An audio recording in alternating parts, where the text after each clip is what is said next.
You are now listening to the Flurry podcast hosted by Marquise Rawls.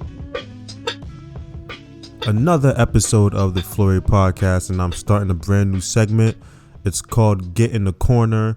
It's basically a segment where I will talk and kind of bash different boxers who I feel like they have failed to accomplish a task, or they did something that is a hindrance to their career or their stock, or they just do something stupid, or maybe they're doing a little too much and they need to be sat down in the corner. So for the first segment of Get in the Corner, the first boxer is Daniel Jacobs.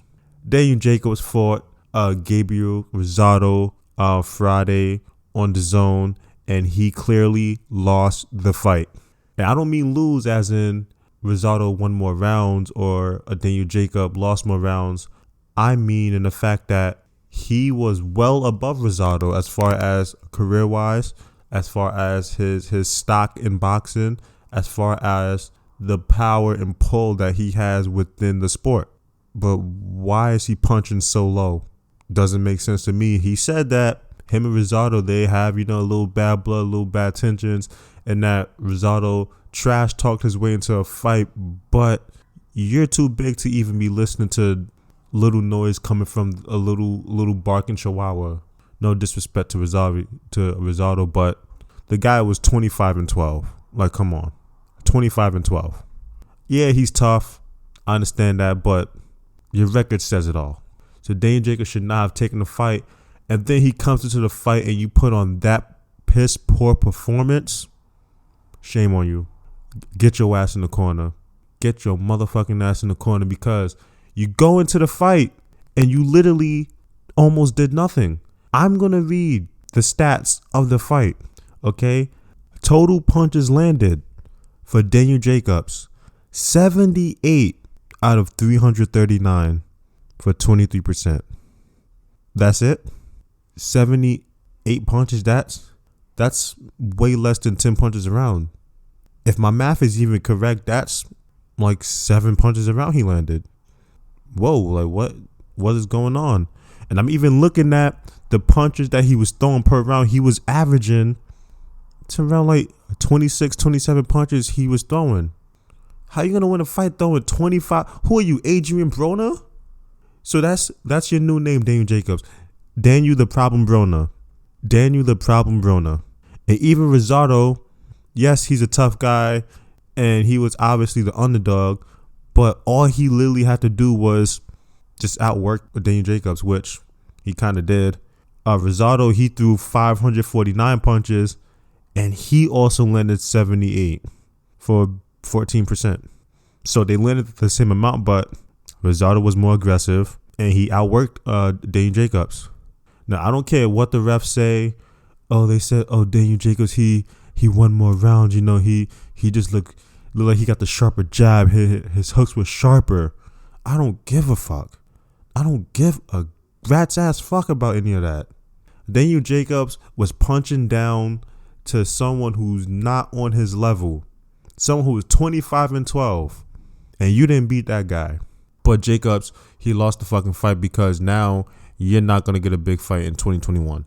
If I'm Jamor Charlo and I watch this fight, I'm not thinking, Daniel Jacobs, he's a top contender, top name who I gotta, go fight. Nope. I'm thinking that's what he's gonna bring, like, against me. That's not gonna be a big fight. You're not gonna really pose a threat to me.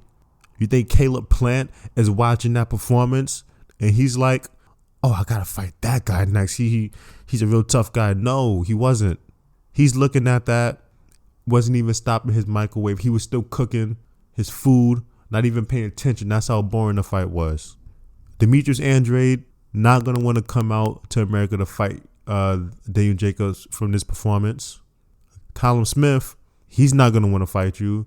Billy Joe Saunders is not going to want to fight you, all based on this one performance. This one performance literally ruined his 2021. Now, I'm not saying that he can't have a good 2021. He could. He definitely could. I think that he still has enough to get a big fight against one of those big names. But this definitely 100% made it more difficult for him. So that's why Daniel Jacobs, you got to get your ass in the corner. Back on track. Moving on to the next fight, which wasn't really, well, no, it kind of was a fight, but it's not two professional fights. But Jake Paul versus Nate Robinson. I kind of already knew what was going to happen. I knew Jake Paul, he was going to win, because, and even though a lot of people, they were rooting against Jake Paul, I think a lot of people just genuinely don't like him. I don't really watch him on YouTube. I don't really have an opinion on him, but I remember his last fight against what was that guy's name, that little short guy he fought, who had the weird a jumpy jittery style that he knocked out round one. When he fought that guy, he did a training camp and was being trained and coached by Sugar Shane Mosley, who had him do, no lie, who literally had Jake Paul do a real professional training camp for 10 weeks like a professional boxer. So what makes you think that he just didn't do that same thing again? Or maybe even did it more because he knew, yeah, he's going against a guy who's never boxed before. He's going against a guy who Jake Paul has most experience in the ring with. But yeah, you're going against someone who's a little bit more dangerous because he's actually an athlete who's in shape and he's athletic. So he got put a little bit more into it. But I already knew Jake Paul, he was going to win. Knockout, did I expect a knockout? I kind of did. I didn't think it was that early, but Nate Robinson, don't get in the ring again. Stop it. Don't get in the ring again. You are the biggest meme for the next week. I even posted a couple memes of it because it was funny. Lil Boosie made a video laughing and crying, and he said, Apollo Creed. He called you Apollo Creed. If he dies, he dies. But Nate Robinson didn't die, though. He got up. He's good. He's all good. Lived to dribble another basketball, but hopefully not put on another pair of gloves and get in the ring. So last fight, I'm keeping this one a little short. Last fight was Mike Tyson versus Roy Jones Jr. And as much as I love seeing big, exciting fights, I wasn't going into this fight with that mindset that I would go into watching a Errol Spence versus Danny Garcia or a Terence Crawford versus Kell Brook or like a Teofimo Lopez versus Lomachenko. I was going into this fight knowing that this is just a fight between two veteran legends, Hall of Famers, who just had the itch to fight again, but they want to do it, a little safe, a little practical, but they want to get back in the ring. And two, it's kind of a money grab. That's the mindset that I had going into this fight, so I wasn't expecting much. And overall, man, it's a pretty decent fight. Pretty decent fight. Pretty good fight. Okay? Roy Jones, Roy Jones being Roy Jones, who at the peak of his career was the greatest boxer in the world. He still has like them little muscle memory twitches about him that it came into effect that really helped him. But I think what helped him the most was him grabbing and doing a little bit of the inside game. He would hold and throw a couple little body shots on the inside.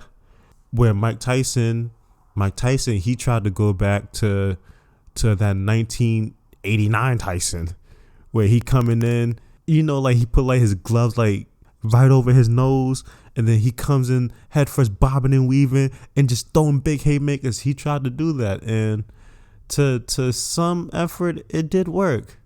It didn't work all the way because, like I said, Roy Jones, he still has some of the muscle memory twitches about him. So he was dodging some. He was, like I said, he was holding, and Mike Tyson is nowhere near as quick as he was. So it's kind of easier to see them coming. But it was still a pretty good fight. I like it. I would enjoy it. It's 100% a nostalgia fight. And, some good entertainment. I'm not even mad that they called it a draw because it's not going to go into professional records. It's just a exhibition fight. It really was no winner or loser. To be honest, actually, there was one winner. I read somewhere that they said the winner was Snoop Dogg. People loved Snoop Dogg being a commentator, loved him commentating. So I guess Snoop Dogg was the winner. But as far as Tyson versus Roy Jones, the fans of boxing was the winners. We got to watch two Hall of Fame legends who theoretically, if they fought at the peak of their prime, the peak of their prime, it might have been one of the best fights in boxing history. So that's it for the Flurry podcast right now. You were just listening to the Flurry podcast hosted by Marquise Rawls. Come back for the next episode or go back and listen to the previous ones if you haven't done so.